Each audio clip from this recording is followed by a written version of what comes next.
Welcome, everyone. So before we jump into it, I wanted to thank everybody for being here. It's a very exciting topic. And of course, thank our sponsors, SAP, they're providing this wonderful space for everyone. Sybits Security Architecture provides the streaming platform because we're streaming live on YouTube right now with 20 seconds delay. And of course, Manifest and Sybits, they're providing our food. And pizza will be a little bit later for the afternoon snack as well. So feel free to help yourself. Before I will invite now for opening remarks, I wanted to mention a little bit logistics about our sessions. So we will have lightning talks, 10-minute talks, slots by different presenters. We won't have any question time during that time. But please write down your questions because we're gonna discuss them during our session later on. We are back online. That makes me feel really good. I started my career as IT help desk, so go IT. Anyway, welcome. Thank you very much for allowing us to speak here. My name is Diana Kelly, and I'm the CISO at Protect AI. And I'm Sam Washko. I'm a software engineer at Protect AI. And we're going to be talking about what's inside what's inside the model metadata and metrics for AI ML-BOMs. So to get started, to get started, AI-BOM, we've been calling it ML-BOM actually, but it seems like the industry has decided this is an AI-BOM, which makes sense, but this is why we have that slash. It's just, so looking at the AI-BOM, it's actually similar to what we have with a regular bill of materials, right? We know about SBOMs, but you may not be as familiar with things like hardware bombs, and hardware bombs are actually really important to understand what's in that laptop. Where did it come from? What are the components? Do we trust all the components? Do we trust the supply chain? Right? Anything like that. Now, as we expand this out, we're looking at those pieces that create the solution, just like a laptop is made up of a lot of different pieces from different manufacturers in different countries and then gets assembled.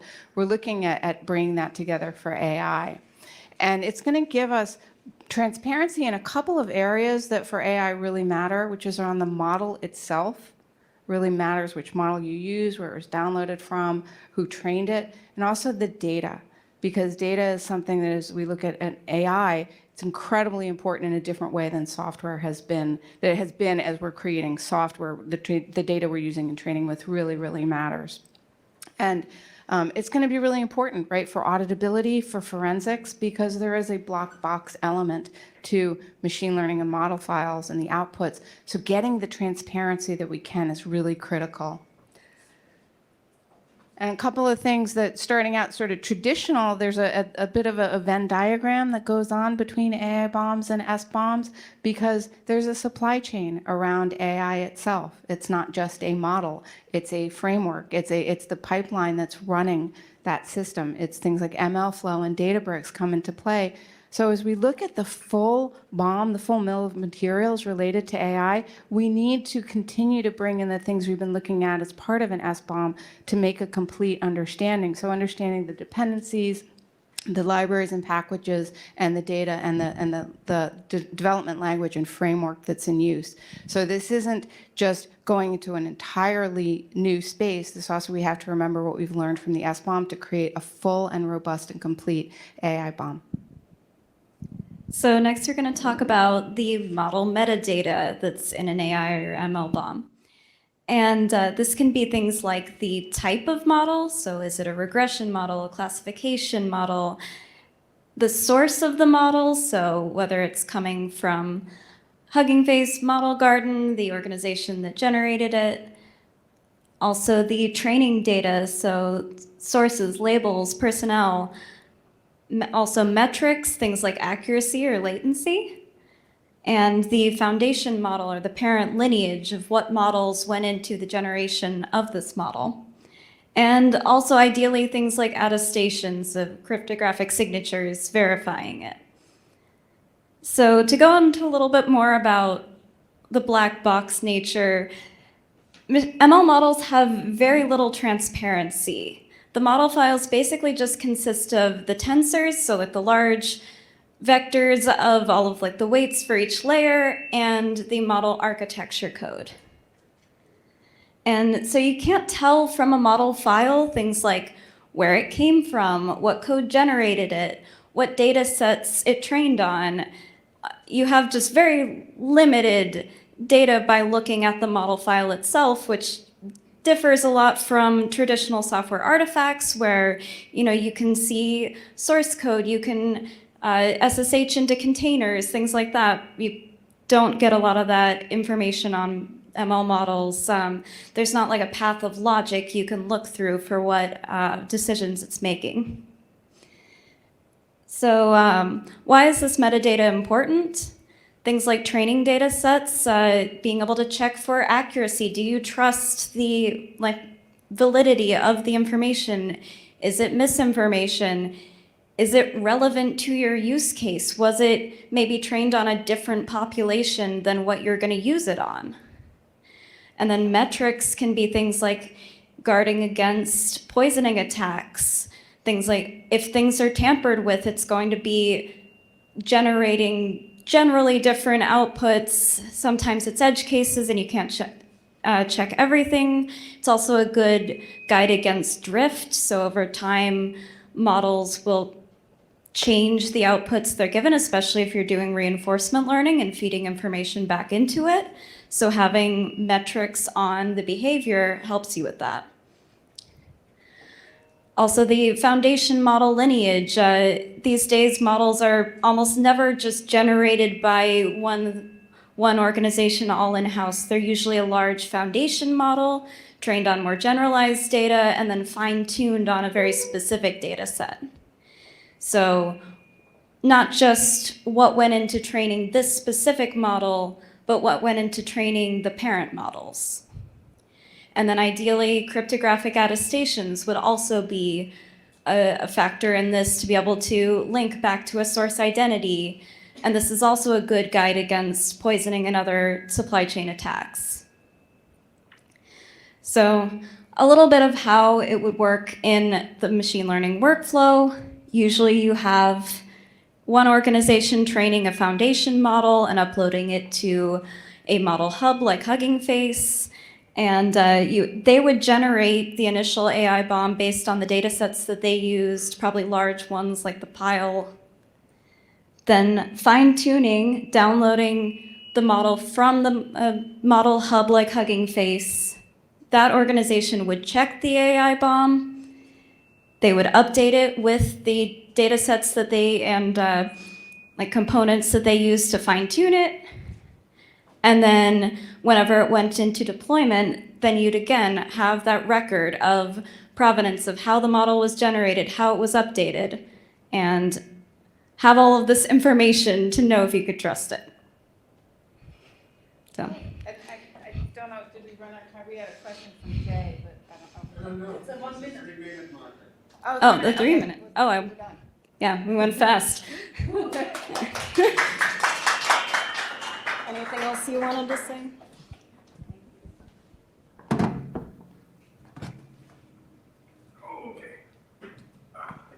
Steve, 5 minutes. 5 minutes, I've got it. Where's the clicker? Where's the clicker? There we go, okay. Okay, so I'm going to briefly talk a little bit about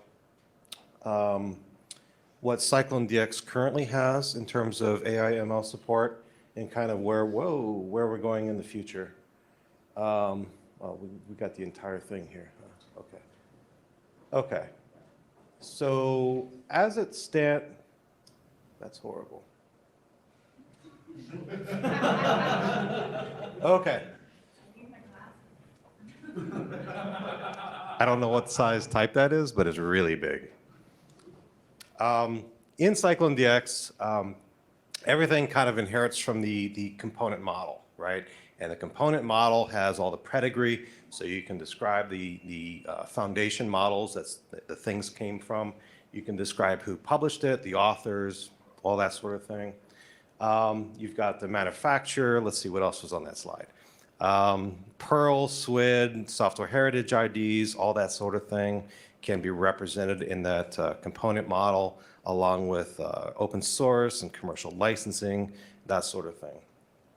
So all of our ML support kind of is based on this very robust component model that we have. In Cyclone DX 1.6 and 1.5 for the most part, this is kind of how we kind of structured our AI ML support. It is based on the two things. It's actually based on the TensorFlow Model Toolkit and Verify ML, and we extended both of those. But we've basically broken it down. So if you have a data component, you can have a data set, for example, in a data component, but you can also have a model component. And if you have a model component, you can have these different types of data to represent different aspects of your model. Everything from architecture type and I/O formats, all the way down to all the different considerations. One of the new considerations that we added in Cyclone DX 1.6, I don't know, a month and a half ago or so, was all the environmental considerations. This was a contribution from IBM, who I guess realized that as part of the AI Act, all high-risk models, I think it was, actually require that we start keeping track of all the energy consumption used throughout the entire process. So everything from initial training all the way to inference, we can actually track the CO2 emissions, the amount of energy, et cetera, for every single phase that a model goes through. Obviously, we have different users and use case and technical limitations and performance trade-offs, all the ethical considerations, et cetera. Yes? Oh, 2 minutes. Okay. Right on. All right, so I got to speed up. So our AI ML support also can tie in with formulation, which is the idea of how something came to be, how it was trained, how it was fine-tuned, how it was deployed, as well as attestations, which basically is not the in toto type of attestation. This is more of a legally binding or can be legally binding type of attestation, so you can attest to any given standard, for example. What we are doing for 1.7, whoa. Okay. Thank you. Oh yeah, I do not need my glasses. So we've got this concept called blueprints that we're doing for 1.7. A bill of material is not useful for a defender, right? It's not. What is useful for a defender is to tell you what the application does, which is what blueprints is going to do.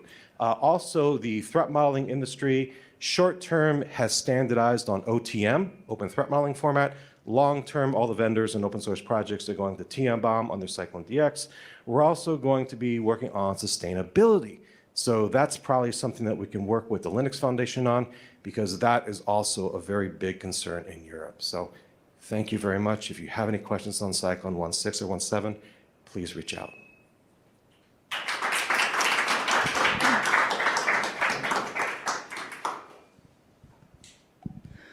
All right, so I will take over for SPDX.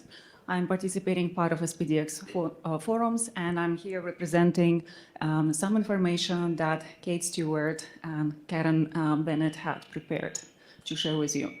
So I'm going to talk about SPDX 3.0. As you might heard, it's been released just recently, a couple of weeks ago, maybe a few weeks ago. And it has some updates in that one. But before we go, briefly about the format. So like Cyclone DX, right, this is also built based on regulatory requirements. We have minimum elements that you can generate with this format.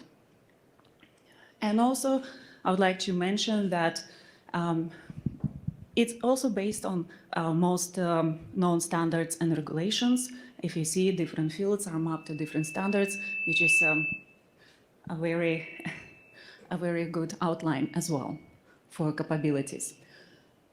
So SPDX 3.0 added some features. It added a very important aspect for AI-ML-BOM. So there are fields that can be used for that purpose. And also it simplifies different profiles. It provides some flexibility. Overall,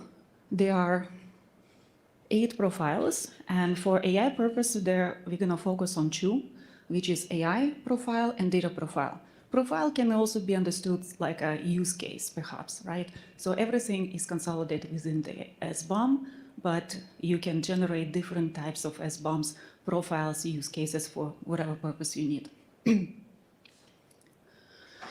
So as part of the AI profile elements, there are different characteristics. So you already heard Diane and Sam, they talked about how and why we need AI-BOM, and also Steve mentioned characteristic as part of cycle and DX. Similarly with SPDX, we have different fields that add transparency and collect information about the model and the process as well. And on the same side, dataset profile also handles characteristics about the dataset, where it's coming from, what it consists of, and also provenance of the data. With that, by the way, the slides will be uploaded on GitHub, and the full slide deck already available right now. Okay, thank you. That's it for SPDX. But I'll stay on stage and just get over with it. So today I want to talk a little bit about efforts in AI community, what is happening, and I'll talk explore the use case about threat modeling with AI-BOM. Before we go to threat modeling, we have the concept of MLSECOPS. Again, thank you to Diane and Sam, who already mentioned a lot of that. But it's like an extension of traditional development lifecycle. It has many different processes along related to the AI, AI implementation. For example, how the data is trained, how it's implemented, but also in the beginning, hopefully in the beginning, not somewhere down the road, but better later than never, we do threat modeling. How many of you are familiar what threat modeling is? Yeah, amazing. So with AI-BOM, how I see it, AI-BOM collects information from MLSECOPS about processes. So of course it collects the properties of ML, but also collects the processes. This is why we have DevOps, Model Ops, and SecOps, and Data Ops, sorry. So AI-BOM describes the purpose, and it's part of SBOM. And also we can use it to optimize our risk assessment and also use for threat modeling. So for this particular purpose, we know ALL's right. Yeah, so for example, if I take the property from SPDX 3.0 about information about training, and I want to explore a little bit that, I want to go through threats, but I'm not going to go through all of them because it will take a while. But I want to focus maybe on tempering. Tempering, and maybe first about training the model. So let's imagine we have a use case of AI-BOM. Data lake is outside of the system, so it's third-party data that is being collected. Then it goes through the raw data and processing data and enrich data, which is, by the way, can use a third-party AI model. Later on, the data sets can be broken down. In this particular scenario, they are broken down into 2 services. So scientists, data scientists, are selecting the data for each service, and then they train the model furthermore. And with that, we generate the AI-BOM on our final and target model, proprietary model, that is maybe extended from open source or third-party models as well. So what can go wrong? With that, if we're looking at the tempering, there is a potential risk that third-party model can be can have a flaw or can have some weakness or vulnerability in itself that will impact the data enrichment. And the data enrichment, if we already have wrong data being fed into the training model of our AI, in that case, we're gonna have some incorrect results that we may not realize maybe at first, but we may see drift over time. that we need to monitor. So with that, the risk factor identification is, first of all, we need to understand that threat modeling is not vulnerability management yet. Yeah, so we're just identifying risks. With that, we need to understand that this is a potential. So if we need to identify, build in, implement identifiers, then we need to define what is our risk. Do we consider third-party model as a risk?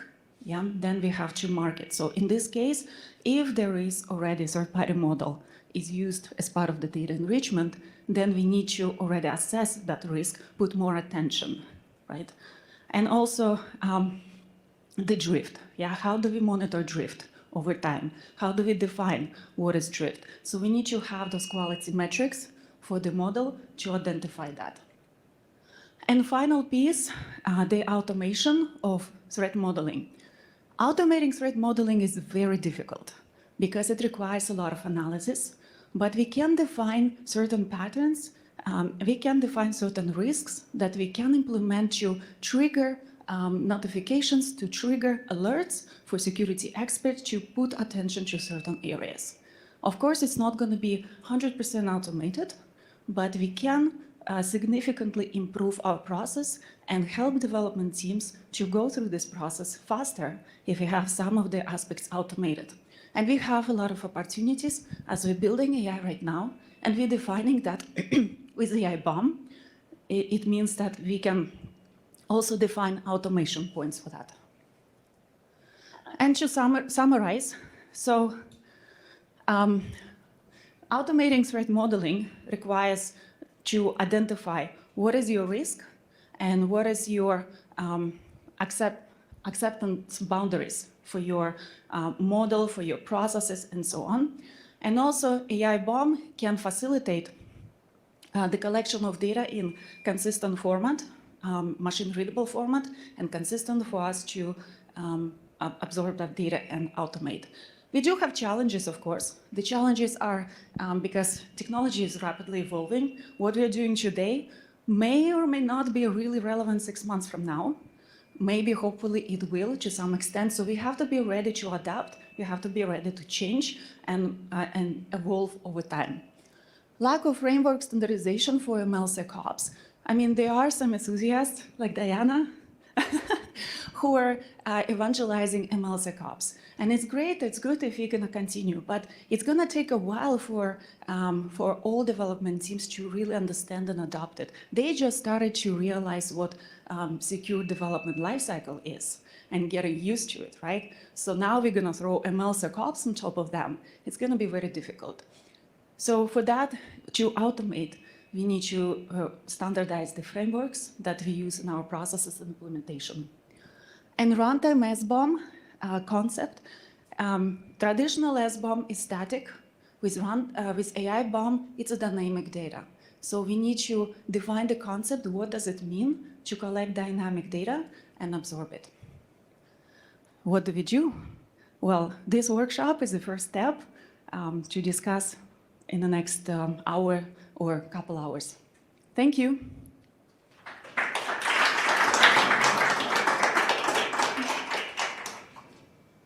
Daniel, you next. Cool, thanks, Helen. Can everyone hear me okay? Yeah? All right.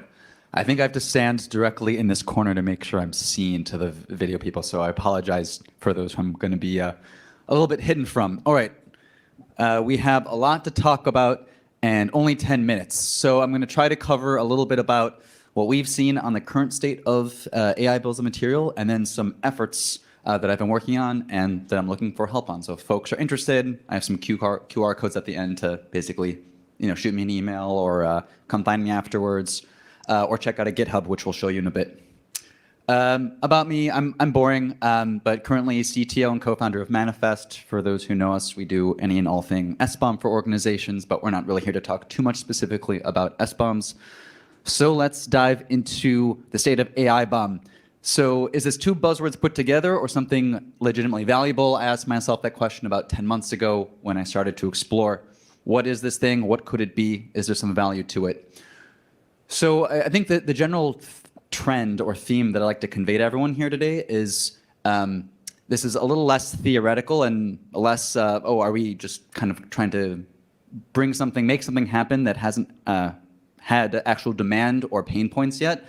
I think of a lot of the themes of the slides, and we'll get into today, there is actual pain points, there's an actual validation and actual building around this stuff that I'm excited to share about.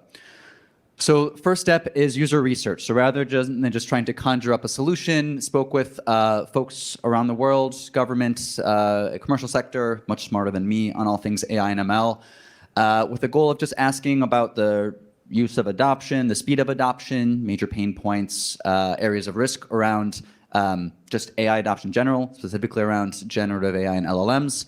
And the really interesting pain points we found, we have a white paper, I'll link to it at the end if you want to read it, around problems that sound a lot like what a bomb can be used for traditional software supply chain security. We've also seen some cases where the need for this stuff has actually already arrived. And a quick anecdote on this, well, I guess two anecdotes. The first news clip over here, for those who aren't familiar, in December of last year, some Stanford researchers found several thousand images of child pornography in the Lion 5B dataset. It's the largest open source dataset of imagery used to train Stable Diffusion. And once they found that, Stable AI ripped out Stable Diffusion, XL Base, and the Lion 5B dataset off of Hugging Face, and organizations were left wondering, have we trained anything off of this dataset? Have we used any Stable Diffusion in our organization? And then fast forward a couple months later, at VulnCon, held by First.org in North Carolina, surrounded by P-Cert leads at Cisco, NVIDIA, HP, Intel, etc. And that was the day that there was a flaw discovered in the Ray AI framework. And so I asked these P-Cert leads, how would you handle this right now? I mean, ostensibly you're supposed to, right? We see that AI security will most likely fall on existing security and P-Cert teams. Most companies aren't spinning up AI security teams. And they said, I have no idea. We have no idea whether we use Ray. I would have to email all my engineering, my data science leads. They'd have to go ask all their people, emails, phone calls, Excel spreadsheets. Sounds a little bit like the Log4j response. So we've already seen that there are pain points, there are models being compromised, there are data sets being compromised either intentionally or unintentionally. There's some nation state activity stuff that can't talk about here. And the last, I think, really important thing that I've been trying to explore and work on and trying to communicate to folks is where does it fit into regulation? So if you look at it one-to-one, you'll see there's an executive order in the US on software supply chain security. There's an executive order on AI. There's a NIST guidance 800-216-218 on secure software development. There's a NIST AI RMF. Same in Europe, right? So we've been continuing to treat software and AI as kind of two separate things.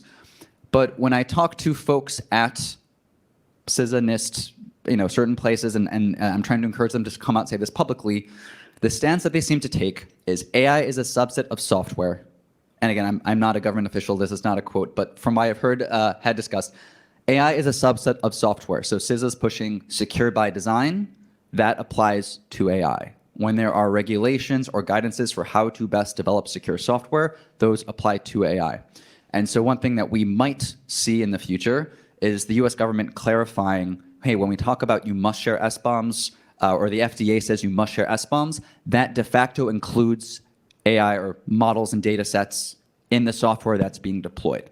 So we haven't seen this officially yet, but I think some folks are starting to expect that this is coming and trying to prepare in the same way that people did for SBOM requirements.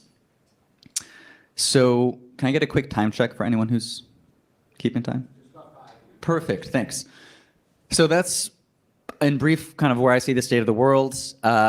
There's some clarity needing to come on regulation. There are pain points that are already happening in terms of models and data sets being either compromised or found to have compromising situations. And you've active organizations and security teams that are trying to wrap their heads and their teams around how are we going to secure all this stuff. So here are some early efforts that I've been trying to do. And again, I'm not going to solve this on my own. And so I'm actively looking for collaborators. But just to give a couple of highlights. So the first is a proposed list of fields that belong in an AI bill of materials. We might actually revisit this as a workshop today. But we have a GitHub that lists a lot of our work and some of the stuff we're doing on AI-BOMs. You can hit the QR code or you can find it later. From some of the research, what information belongs in this BOM, right? There's a lot of stuff we could put in there. Do we want to encode a graphical analysis of training results as a blob and put a blob in JSON? Maybe. Do we want to store all the model weights, which can be gigabytes of data, in a BOM? I don't know. But what is relevant for end users of AI-BOMs in a way that helps to make risk-based decisions? That is, I think, a really important question and one that I don't pretend to have the answer to. Next, short of creating a brand new standard, which nobody wants, we want to make sure that all things when it comes to ML and model sets and data sets play nicely with both CycleNDX and SPDX, as we know, the two leading BOM formats. So what I've been trying to do, and still need some help on, mapping the fields that we think should be in an AI-BOM to the existing standards, and hoping, and I've seen this already with some of these mappings, the standards are already pretty close, but there are some extra fields that we're hearing from industry that would be really interesting to actually get baked into those formats so that we do not need to create a net new format. Next, a generator. SBOMs took off because, in my opinion, because they were easy to automatically generate. If we want AI-BOMs to take off, we'll likely need to do the same. Working prototype of a generator that works for open source models and data set. I can point it to a model and a data set on the open internet and spit out currently a CycleNDX 1.5 SBOM. We still need to convert it to SPDX as well. Grabs information about the model, the metadata, information about the author, and some of the other things that the author might be involved in, which might not belong in the BOM itself. The data sets that are trained on, licenses, which will be a whole other fun topic, hardware, software, lots of stuff. Next, use cases. Trying to put this into a white paper so it's easier to disseminate, but just in short, these are the four that I've really seen strike home, thank you, when it comes to talking with large enterprises. And they all sound like traditional software supply chain security when we think about SBOMs. The first is, how do we manage open source model and dataset usage, right? Most of your organizations will have data scientists or machine learning engineers that will be grabbing models and datasets from the open source. If I'm a security person, how do I make sure I manage risk from whatever those data scientists or MLEs are bringing in from Hugging Face, et cetera? Number two, procurement or third-party risk management. Whether we like it or not, AI is going to get baked into everything we buy, whether they are weapon systems or vehicles or HR management systems or medical devices. So how do I know, did my vendor roll their own ML, or are they just using Mistral under the hood? That matters a lot to me when it comes to risk and resilience.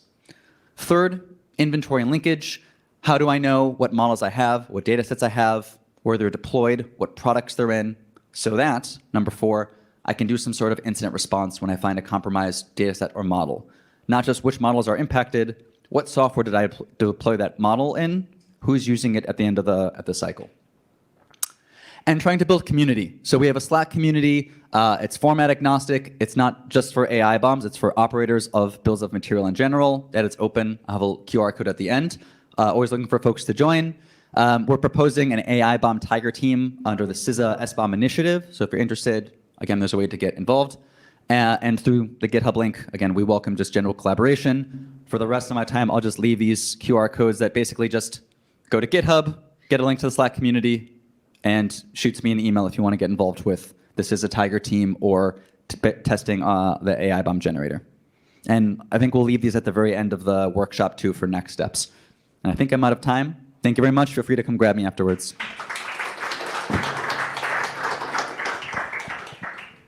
We'll go next with Nick. Yeah.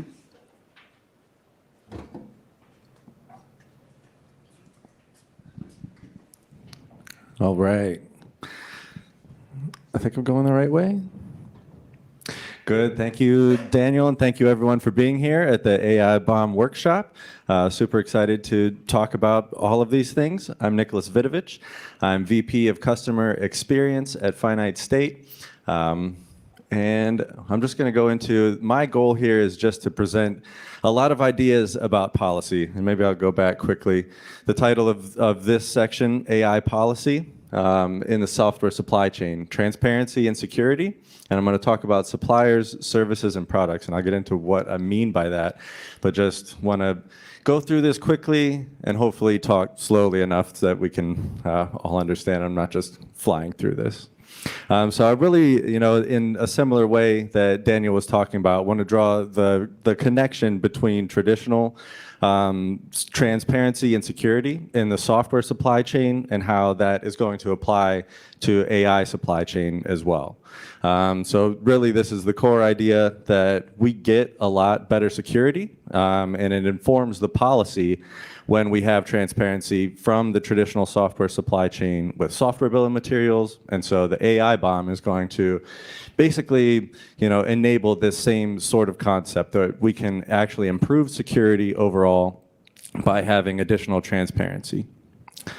So really, everybody's favorite topic is GRC, the governance and risk and compliance. Obviously, this is the most exciting lightning talk. When we start talking about policy, everybody's very interested here.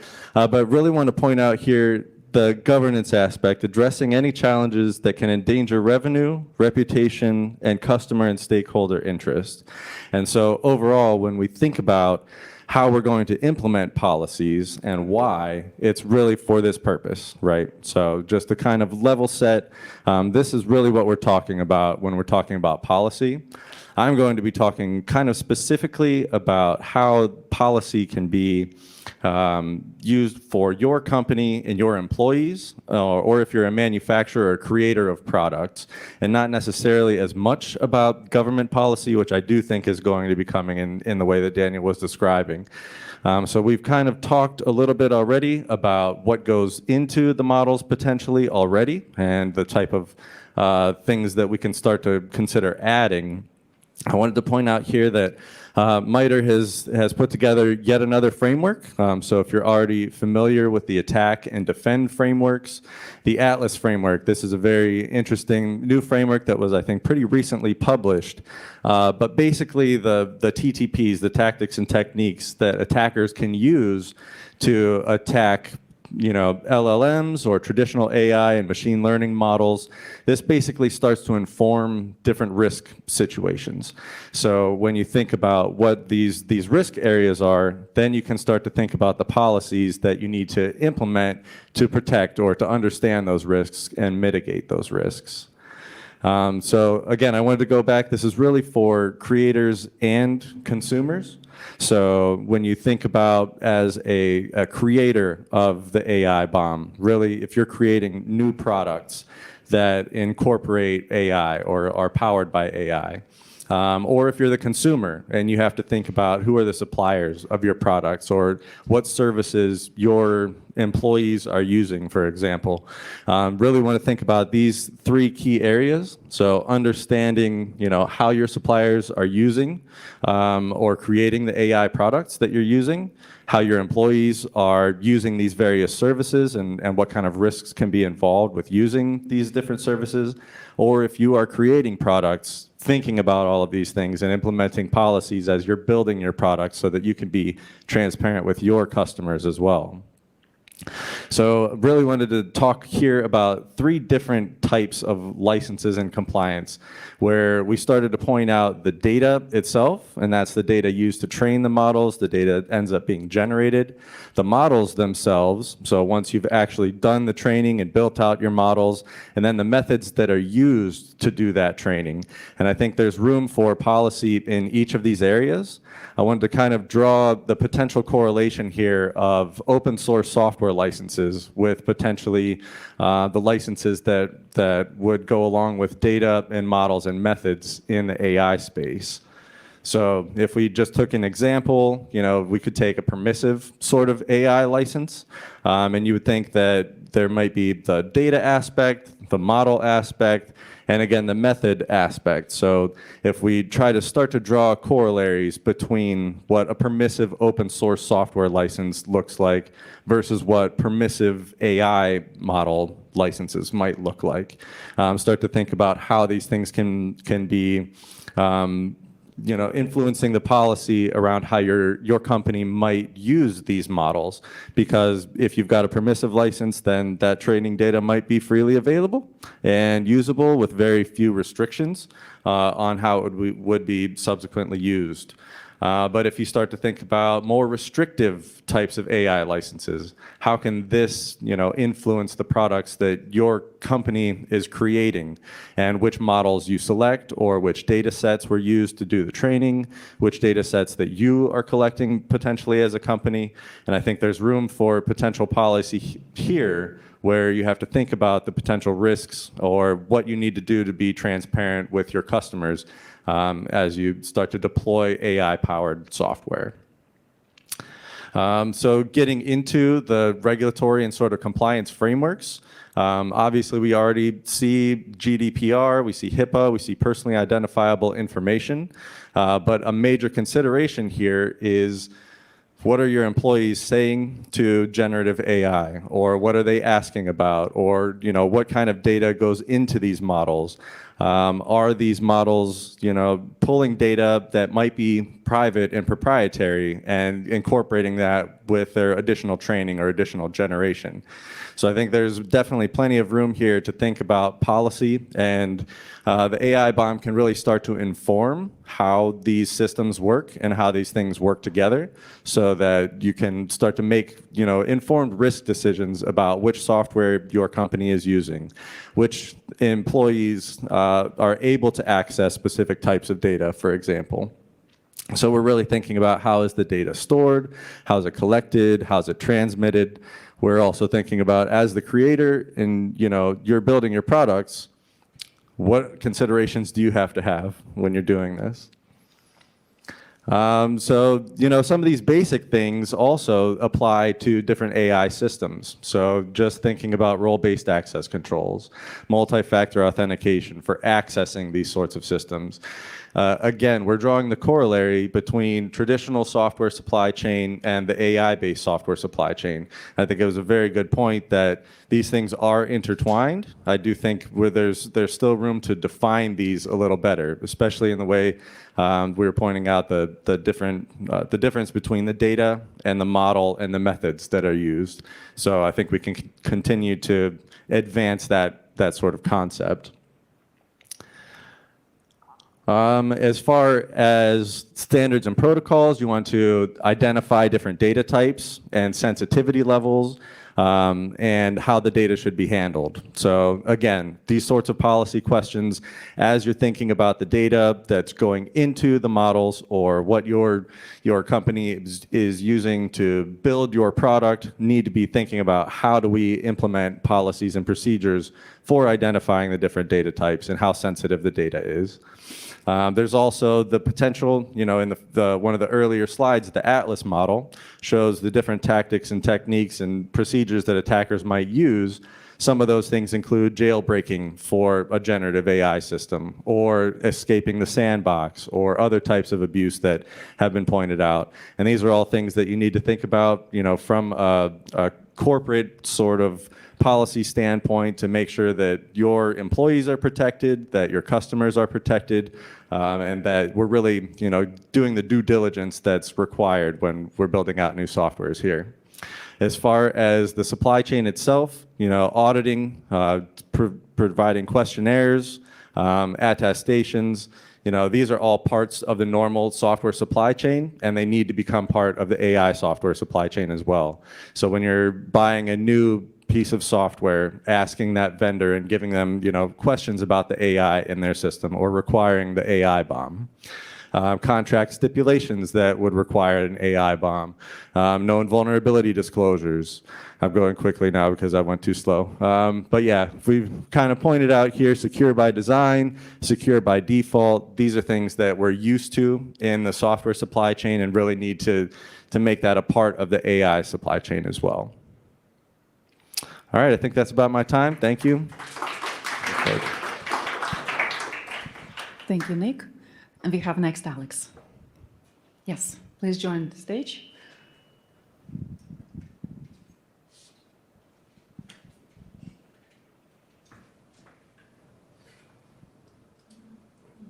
Thank you. Oh, that's dangerous. Yeah, I'm a kinetic speaker, so now they just told me to stay between 2 points. I don't know how this is going to work. It could be a little dangerous.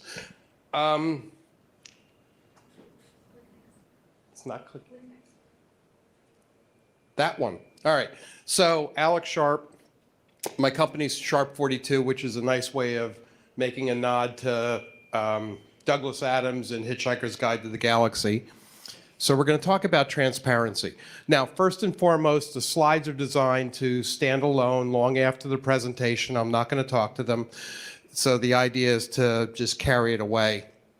When asked about this, what I did is I put some slides together on topics I usually have with senior executives, board members, risk management professionals, and talking about AI bombs.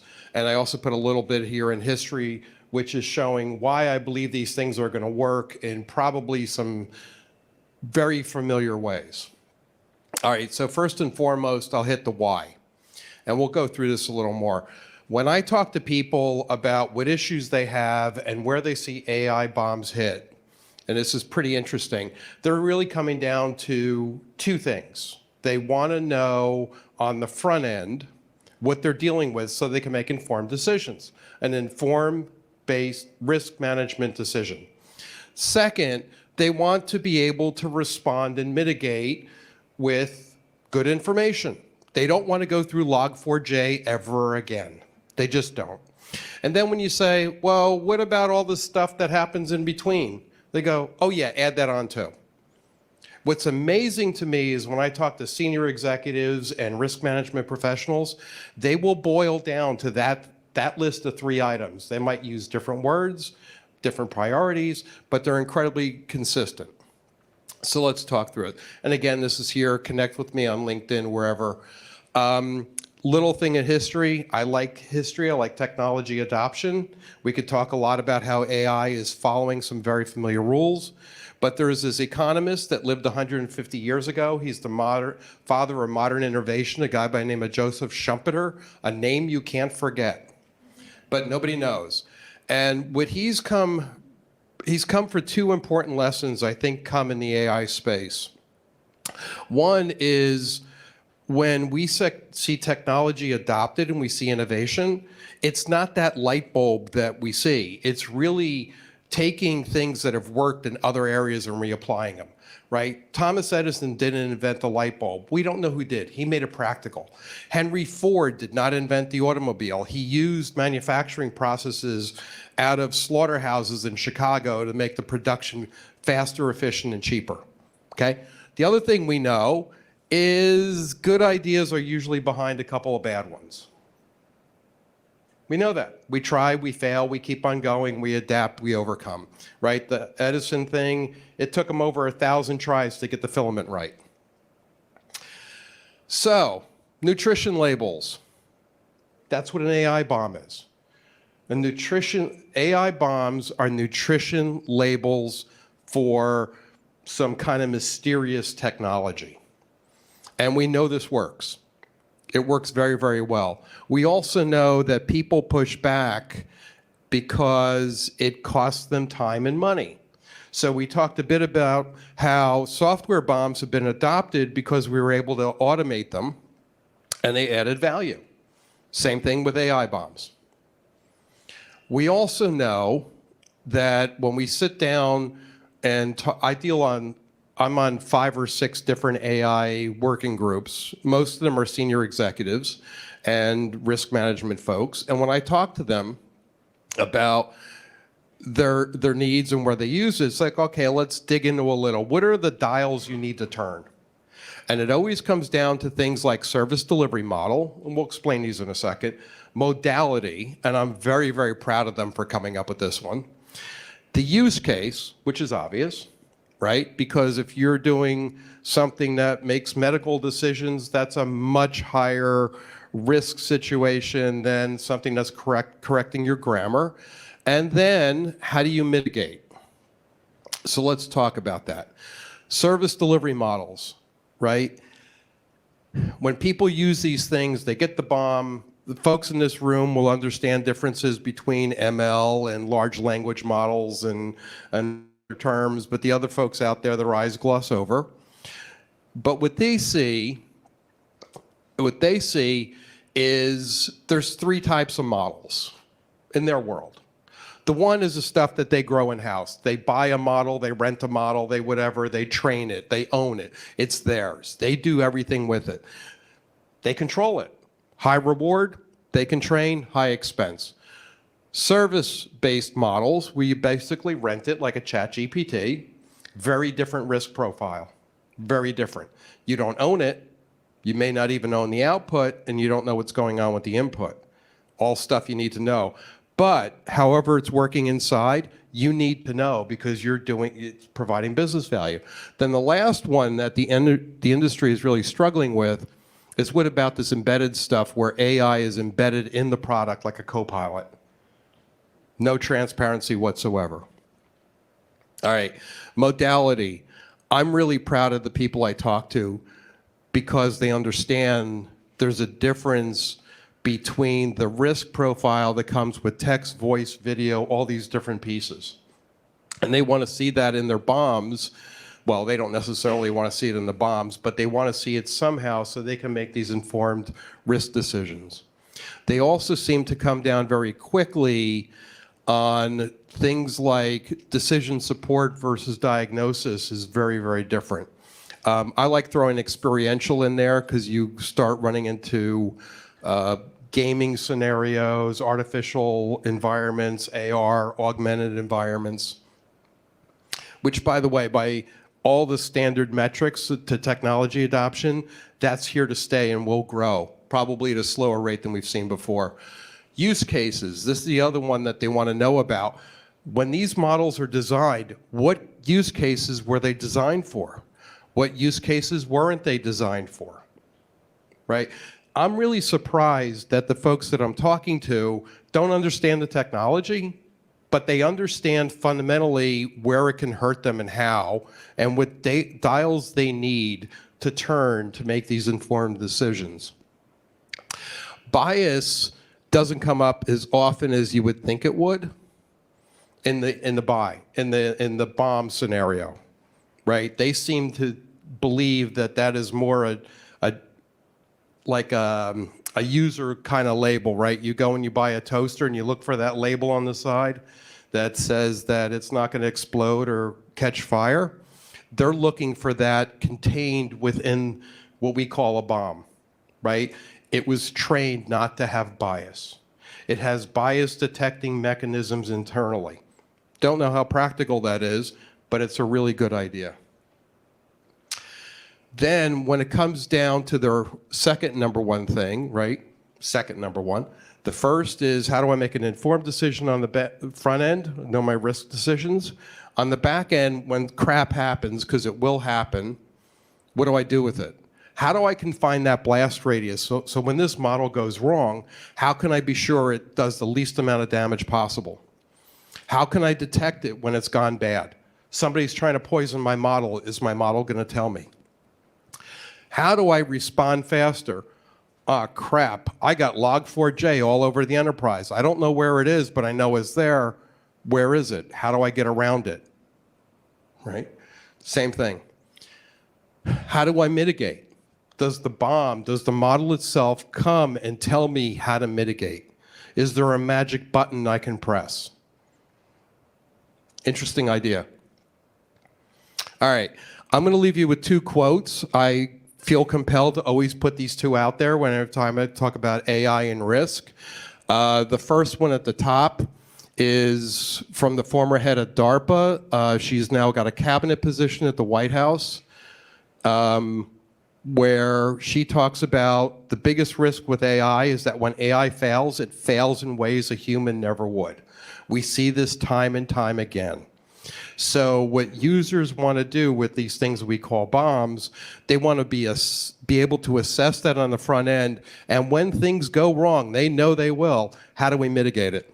The second one, I can't help but putting it out every chance I get. This is from the head of AI research at one of the major think tanks. We were on a call and everybody laughed, and It was the best thing. When he was asked, what's the greatest risk to AI right now? He says the only thing growing faster than the adoption of ChatGPT is the number of long-term AI experts. Historically, that is an excellent sign that something is going through a major adoption phase. So the good news is AI is here to stay. All right, thank you. Thank you, Alex. I know we skipped Dmitry, but I'm going to ask Dmitry to come to stage now.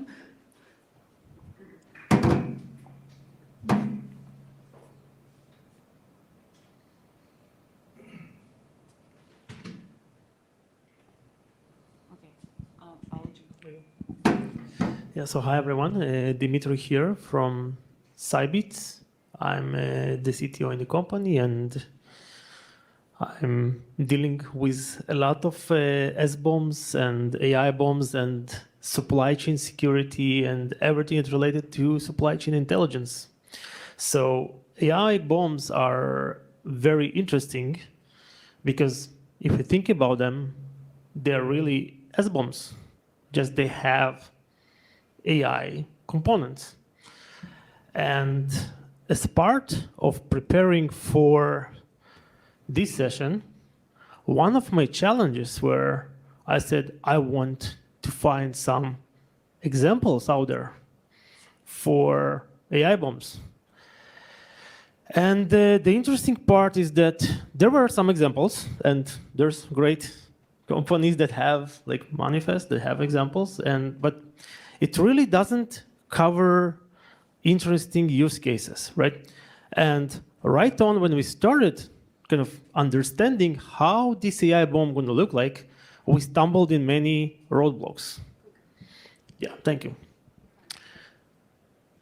So, and the first roadblock that we stumbled in is that, okay, most of the machine learning models are in Hugging Face, which is nice. Now, one of our kind of learning curves was, okay, let's understand what is Hugging Face, like what is equivalent in our software development life, right? So we internally, we came to conclusion that Hugging Face is really a GitHub for machine learning. Do you agree with me on that? Would you agree? Yeah? Oh, awesome. Okay. So it's good that we're thinking alike. Now, the next thing was that we stumbled on, okay, we know how to represent software components. We do it by plurals. We do it by CPEs. How do we represent models? How do we represent data sets? That's an interesting question. Now, we love plurals. So we're a bit biased towards that. So we said, okay, let's try to represent a model in plural. And thank you, Steve, for creating the new types. CycloneDX 1.5 beautifully addresses both of the cases. But what we figured out is, hey, there is no versioning. So you go to a model, you look at the files, you see the files of the model that have been used for inference, but there is no versions as we used to, somewhere. I mean, we all developers here, there's nothing like that. So you would see there is a model that's called Llama and version is 1.0 and there's 20 commits for this version. Okay, I want to be more precise. I want to be more deterministic when I'm identifying this specific ML component in my AI-BOM or my SBOM that contains the AI-BOM components. So we said, okay, let's see what we're going to do. And we start talking with people. Hey, like, how are we going to represent versions? So the only thing that we found out to tie into was really the hash of the commit, right? Because you have these model files that have been updated continuously, and they've been checked into Hugging Face. They have multiple revisions. Okay, so hash is good, right? So we took a hash, and then we build these plurals. And then we say, okay, so what is, and this comes to my point, what is vulnerabilities in AI, okay, or machine learning software components? And there's like really no determination of what it is. So it's very kind of hard to say, is it vulnerabilities in the dependencies that have been used to train the model? Well, yeah, right? If there is a PyTorch vulnerability that allows someone to do something like model poisoning or Trojan attacks or what's not, that's a vulnerability in AI. But there's also different type of vulnerabilities, like people interjecting Trojanized pieces of malicious code that can execute when the model is running, right? And okay, that's more interesting. So we found some traces of this. Then one of the things that it led us to also, and yes, there's a question. Oh, thank you. I thought there was a question. That's it. So, so one of the things that we figure out also is that, okay, if we're dealing with AI and machine learning, and we know that many of us are writing code using machine learning and AI, right? So what we also noticed is that this code that is written, it can bring dependencies, right? So the AI decides for us, I need this specific NPM package, or I need a specific pip package. But guess what? AI is hallucinating. And it can make up these packages. And the adversaries, they know that. So what they do dependency confusion and type of squatting attacks. And they create these dependencies in different type of package management systems. And eventually, after our AI hallucinating our code, we get it into our bill of materials of our software, which doesn't have anything with AI, which is different type of fun. So one of the things that we also figure out is that if you go to Hugging Face and you start browsing through datasets, you actually will find that there is some antivirus solution there that tries to scan data files. And it tries to match different patterns of strings. So it would classify and identify datasets as having potentially harmful files, and it will show it to you on the Hugging Face website. And we said, okay, how are we going to call these ones? Right? We have CVEs for software, and they will very well explain map. They have like their vectors, right? The base vectors, etc. But what we're doing with actually this type of vulnerabilities for models or datasets. So we came up, and this is something that I want to bring up to the community, and maybe, as a community, we're going to say, hey, this is not a fit, let's call it differently, right? But we just internally in the company, we started to call them MLVs, okay? So that's, of course, stands for machine learning vulnerabilities. I don't know if you would agree, right? But we have CVEs for software, and we have MLVs for machine learning vulnerabilities. So I will conclude my talk here right now, and I'll give the mic back to Helen. Thank you. Thank you, everyone. Yeah. Thank you, everyone. Thanks, speakers. Surprisingly, despite of all the hiccups we had, we're a little bit ahead of time, a few minutes. So now we're going to have a break. So we'll have some food there. I think pizza is coming as well. 2:30, yeah, in 10 minutes. So we're going to take about 20-minute break. But what I recommend you to do during this break is to see who you want to group with, because the next hour is going to be the discussion topics. And the discussion topics, we're going to break out into 1, 2, 3, 4, 5, 6, 7 groups or so. So the tables, by the way, can be moved around as you wish, yeah? But each group would pick a topic to discuss. We're going to give 10 minutes for everyone to discuss among the groups the challenges, opportunities within those topics. And then the group gonna pick a speaker for 2-3 minute pitch about what they have discussed. We're gonna document the notes, we're gonna document the outcome, we will publish it on GitHub, and then at the end, we're gonna have also a group discussion on what do we do next, okay? With that, please mingle, have some food, have some fun, and we'll resume in about, let's resume 45. Yeah? 2:45. Hey everyone, and something that I forgot to mention is that all of these experiments that we have done, so we built sample AIBOMs, AI-BOMs, and we uploaded them to the GitHub repository. So please look at them, please play with them, please improve them, and help us to create good examples for usage of our practitioners.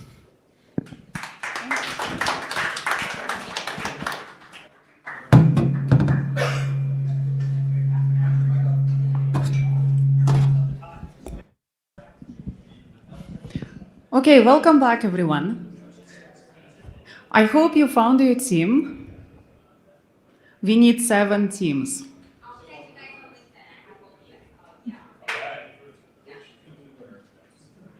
Do we have 7 teams?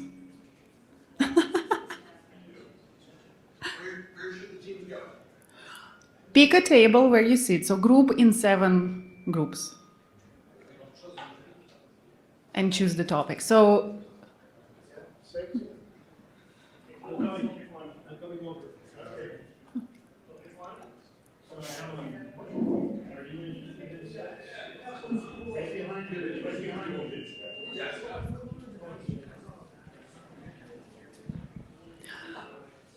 we're gonna go with numbers, so 1, 2, 3, 4, 5, 6, 7, something like that.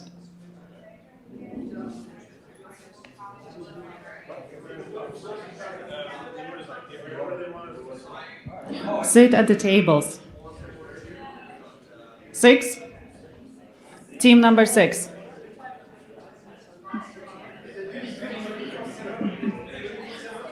Okay, we have claimed team number 6. 7, team number 7, claimed. 5, 4, 3, 2, 1.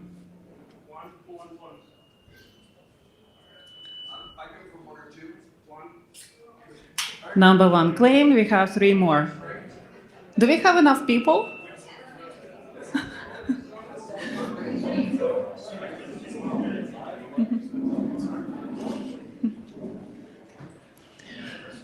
Okay, nobody's interested in number 2, 3, or 4.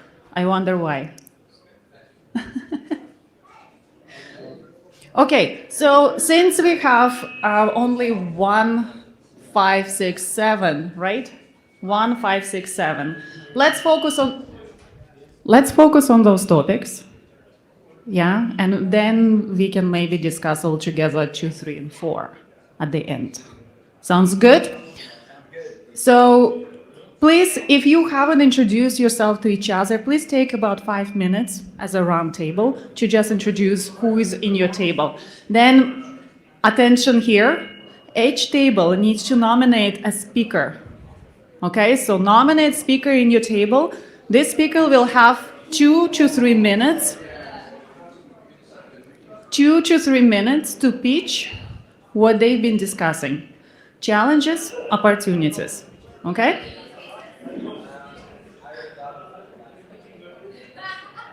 So, 5 minutes for introduction, 10 minutes for discussion. We're gonna resume at 3:15 with the first team to pitch. Good? Jay, you're gonna put a timer? Okay, awesome.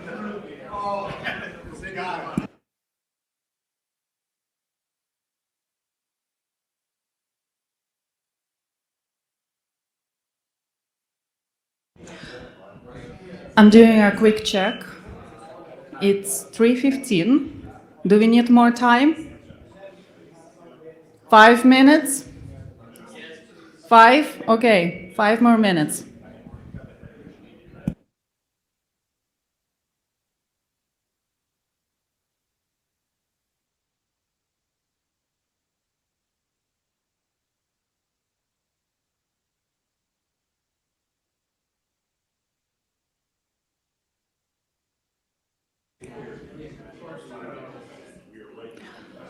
Okay, time is up.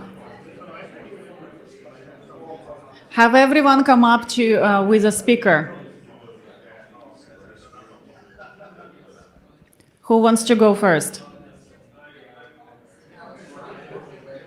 Volunteers? Okay. All right. Come on over here. Yes?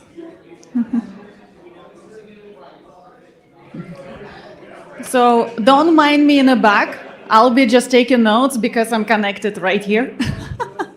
But please take a microphone so that people can see you and just turn around sitting. I didn't realize we were still doing this. Attention, everyone! How do I? Oh, there we go. Wow, that's loud. Which topic you were explaining? Yes. So our team's discussion is on number 7, AI-BOM use cases. And when we're talking about this, there's a lot of correlation that we saw between AI-BOMs and S-BOMs, right? Some things that we talked about were a typical use case that you can see in the real world is medical devices. That's a big topic right now. When we're looking at the full product lifecycle management from hardware, firmware to software. Another use case is malware detection. How are we protecting it from being manipulated or exploited? Grading your own homework, right? Understanding behavior, all that good stuff. The next use case is vulnerability management on both software and data sets, data models. Very similar to a use case with SBOMs, right? You want to be able to know if there is a vulnerability out there within your software that you should be able to detect it within your blast radius. Same thing with your AI. And lastly, one of the big things that we talked about at the very end was transparency. Transparency is a big key piece of AI-BOM. So something that we talked about is ethical regulations for bias, fairness, and accountability. And that also led into, well, now we have compliance and legal. So how do we play into that?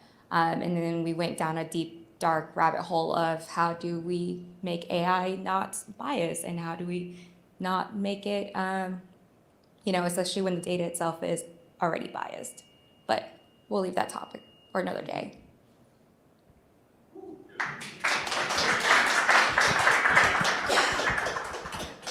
Thank you. Team number 7. Who's next? Okay, team number 1, right?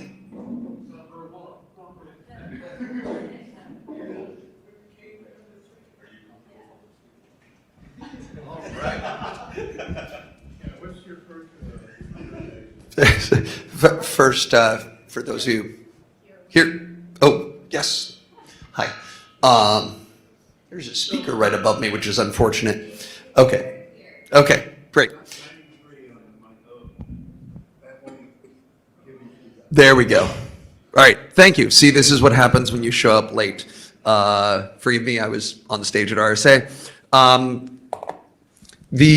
So group number 1 was saying, all right, if we're going to have an SBOM, what are the actual, an AI-BOM, what are the actual fields?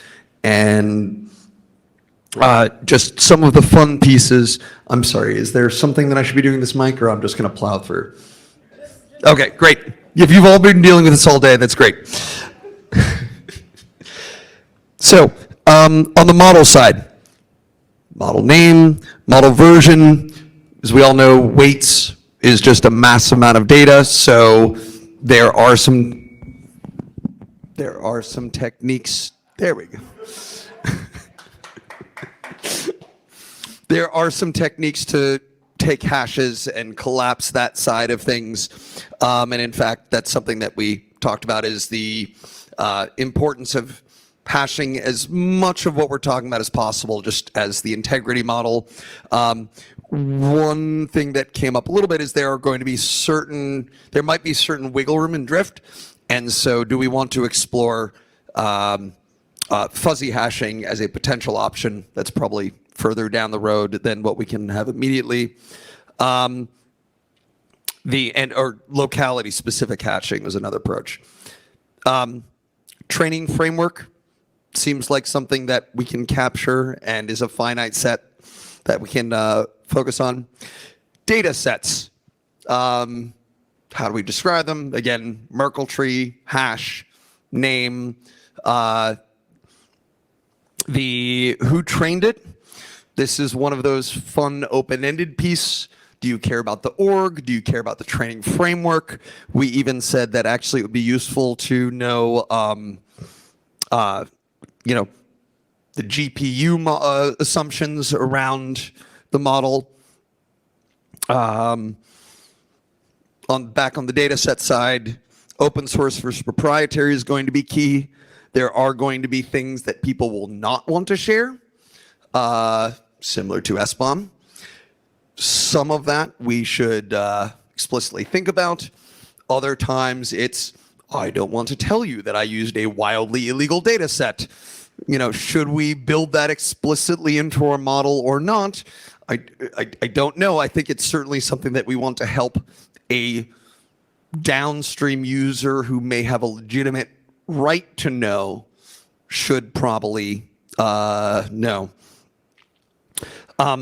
Files that are used, including, again, scripts where, right, name probably not is helpful, but we're going to need some intrinsic identifiers as well, whether that's a hash or omnivore or something like that. Licenses going to be key for the data. We flagged the idea that some models also have license on derivative outputs and what you can do with them. That's probably something that's going to be very important to know in advance. We spent a little while talking about task type, what you're going to do with the model. That sort of seems to spill over into designing a brand new taxonomy of all possible human tasks for AI, which, you know, don't get me wrong, I know a few people in this room that would be excellent at doing that, Bob. But again, that's probably a future work side of things. And one of the other things as we take that list and refine it is we should start with the list, the set that is easiest to automate. So as we're building our plan, let's pick low-hanging fruits that today, and then also, you know, identify this is going to be really important to address the use cases that group number 7 identified, but we simply don't have that today. So, you know, let's wait for someone to volunteer to solve the problem, like OWASP.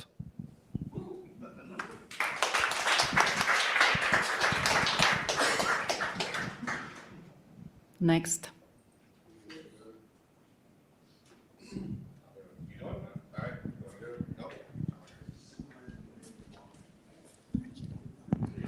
All right.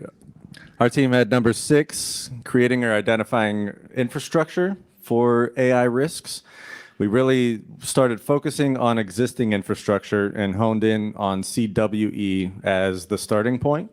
So identifying new weakness types that we can add to the existing CWE classification system. We did talk a bit about existing CNAs, the naming authorities, and whether those would be extended or how we would add additional sort of restrictions or guidance to how CNAs start to classify, because really we want to focus on the existing CVE-based system. So as we talked about that, started talking about the existing CVSS scoring system and how that might need to be extended with new models similar to the existing base models that are in CVSS currently.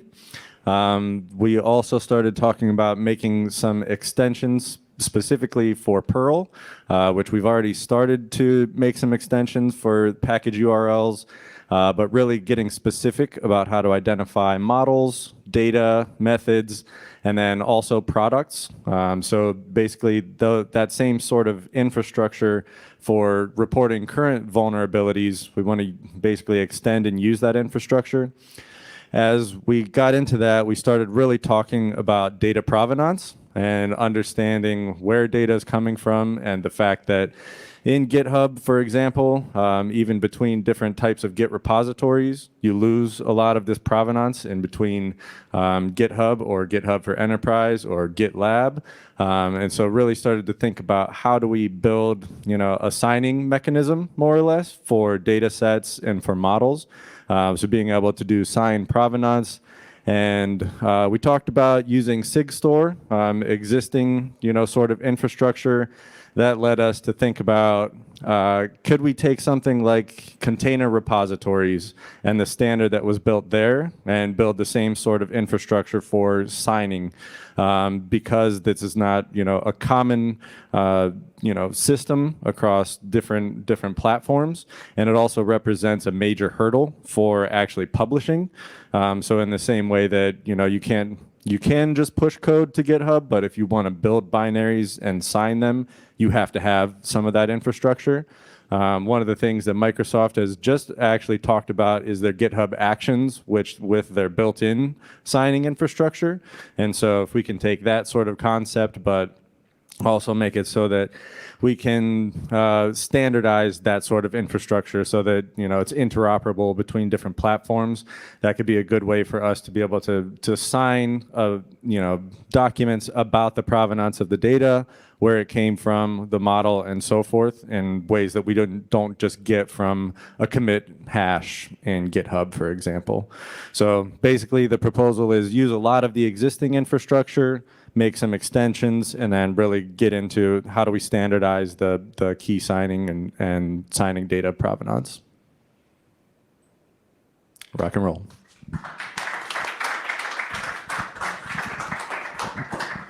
Okay, last team.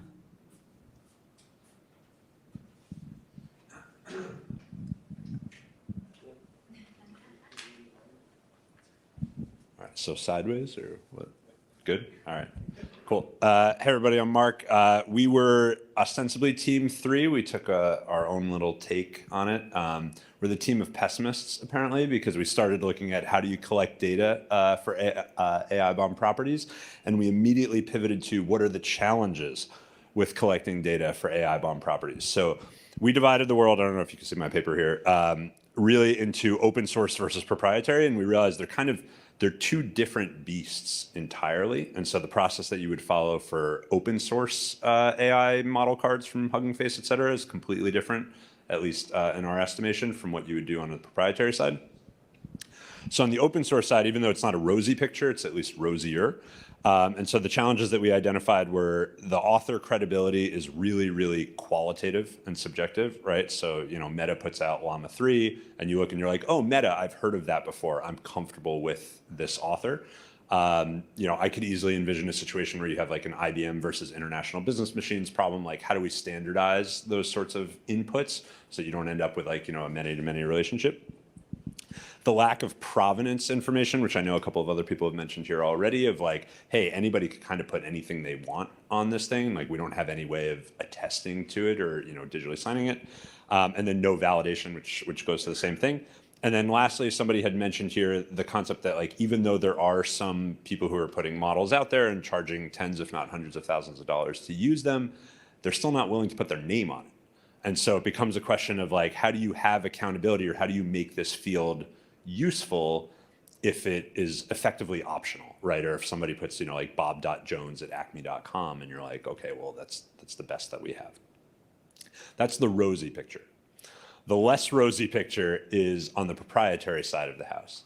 And so here, and I don't like this answer, but I have to say it anyway, the challenges that we have are, and I'm sorry, what's your name again? Faisal. As Faisal had articulated, is you have a human problem even to start. You have engineers who are not interested in security, and then you have CISOs who oftentimes don't know what to ask the engineers. And so you have like a human-to-human discussion problem, much like we have on the SBOM side of like, hey, this is really valuable for GRC, but GRC people don't know what JSON is. How do we bridge this gap between these two communities effectively? And then the problem that we identified was that, at least in our observations, and Protect AI and Manifest and others here around the room, is like there isn't a standard way to append or annotate your internal MLOps pipelines currently to ensure that you're capturing all these fields, unless you are simply nagging your ML engineers and your ML developers to just attest as they go. And one of the challenges that we identified was that, and here I'll pick on DoD, for instance, is like, you're going to have Army putting out a directive to their MLOps engineers and developers and contractors and what have you to do this in a certain way. And then you'll have Air Force doing it a separate way, and you'll have SOCOM doing it a third way. And that's, just one flavor of the heterogeneity that you'll have.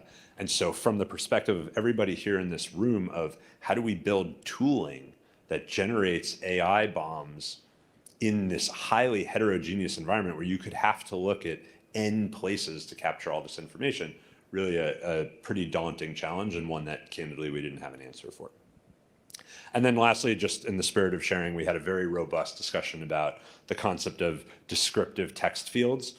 How do you, like, qualitatively, should this belong in an AI-BOM? How much free text do we want in an in a JSON file versus how much? And one of the ideas was, point with a URL to a model card, particularly on the open source side. But then we said, look, like, links are brittle, they change, they get stale, they get old. If Hugging Face sells itself to Elon Musk and it becomes, X Hugging Face or whatever, you're going to break all of those links for everybody forever. So we don't have a satisfactory answer for that either, but in the spirit of sharing, we wanted to let y'all know.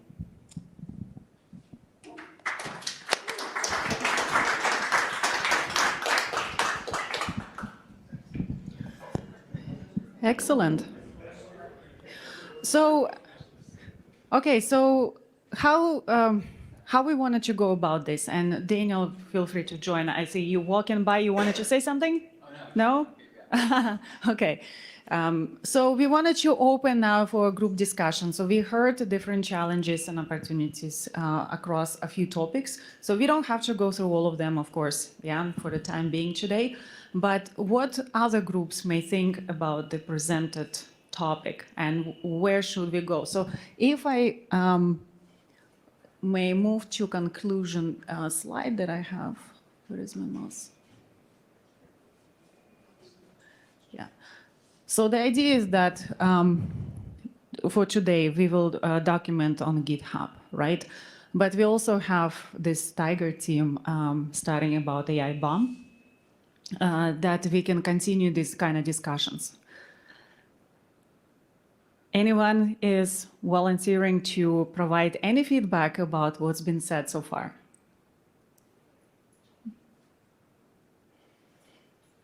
The presentations from different tables. No? All good? All agree? We solved the problem.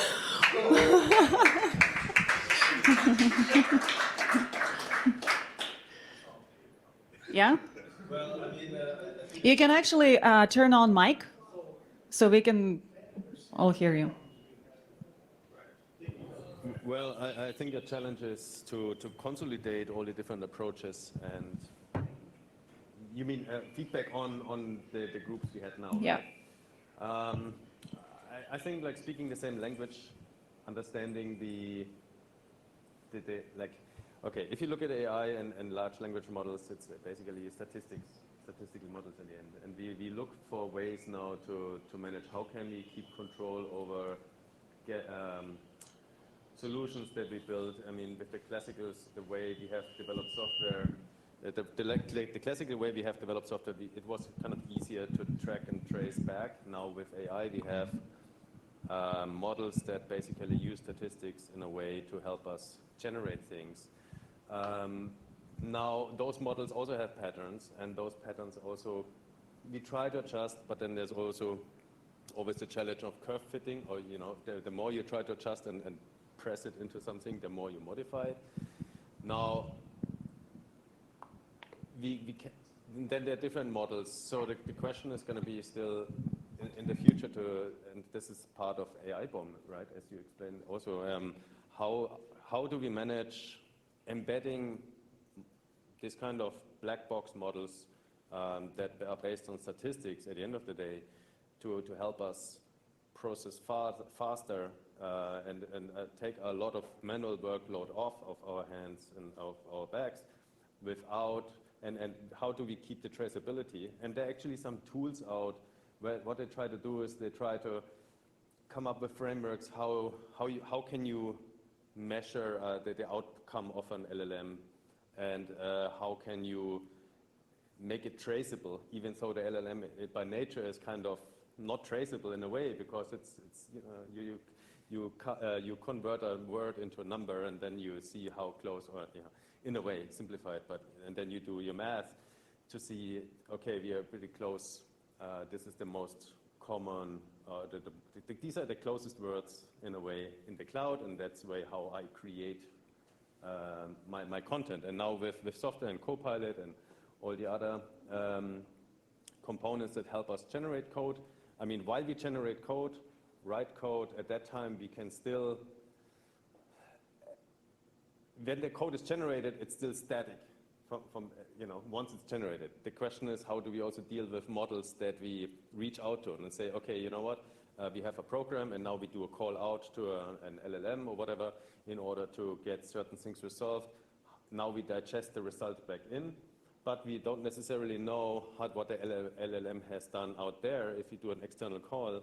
And the challenge of this requirement that we want to be able to trace back, like in a pharmaceutical concept use case, when you have something that went out, people got sick, you trace back the components.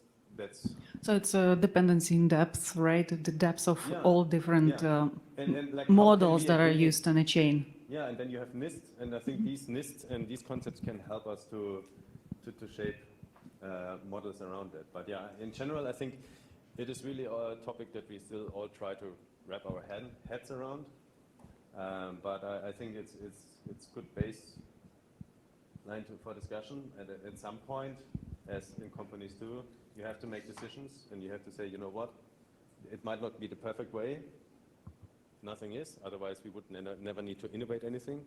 But let's move on with this approach.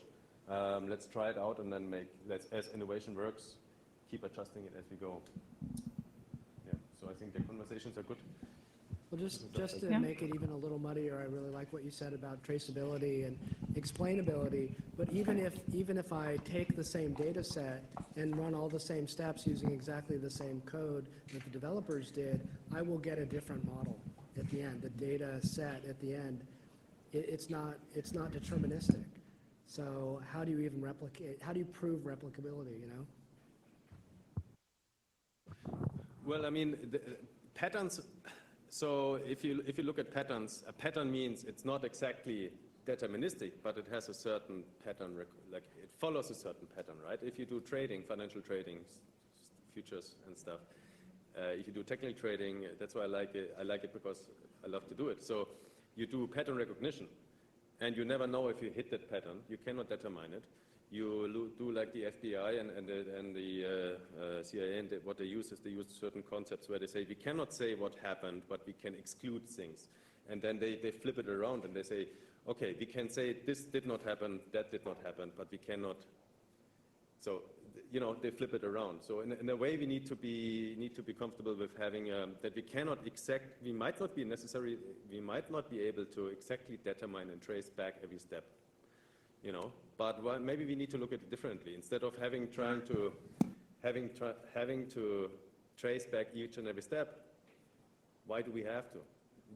Maybe we just want to determine the impact of what has happened there. Maybe I don't even need to necessarily know what the exact component was, but I need to know what the outcome was, right? And then This sounds like a fascinating topic that might even transcend bombs, just for general AI traceability. So on that note, this reaches the end of today's content. So I thank everybody for joining. But today is not the end, right? Today was the first step, hopefully, of continued conversations. Hopefully, people found the conversations of today interesting, both presented and in conversations of the group. But we want to keep this momentum going. So up here are a couple links. We have the GitHub for today's workshop and resources that's available. This was all being streamed on YouTube that you can go check out. There's some virtual talks, at least one virtual talk that wasn't able to make it up today, which will be up there. And I'll talk briefly about this CISA SBOM Tiger team. So for those who aren't familiar, CISA has had for a couple of years now these different SBOM working groups. They have recently reformed into a single streamlined SBOM working group with different Tiger teams. So I've put forward a Tiger team specifically around AI-BOMs to help drive some of these questions we're talking about today forward. And there, if you go to this link, you'll be able to add your name as we hopefully kick off this Tiger team pending CISA's approval. And as a community, try to solve some of these things around use cases, licenses. I've been advised that we should try to go one at a time because there are many, many problems to solve. So highly recommend folks check this out if you want to keep the momentum going. And otherwise, just so thanks on behalf of myself and Manifest, Dimitri and Saibeats, Helen, SAP. Thank you all for coming and participating. And special additional kudos both to Helen, Dimitri, whose brainchild this was from the very beginning and brought me in. So thank you both. And for Helen being our gracious host in the SAP Labs space, which worked out really well. We're able to get through all of our audio issues eventually and have a great rest of the workshop. So thank you all so much. Please be in touch with all of us as we continue to move this forward. We're probably a couple years ahead, given where SBOM is, so this is really exciting. This is stuff that will probably be as common as SBOMs are, traditional SBOMs, right, in the next couple years. So, looking forward to whatever the next AI-BOM group, virtual or physical, will be. And thanks everyone for coming. Enjoy the rest of the week at RSA.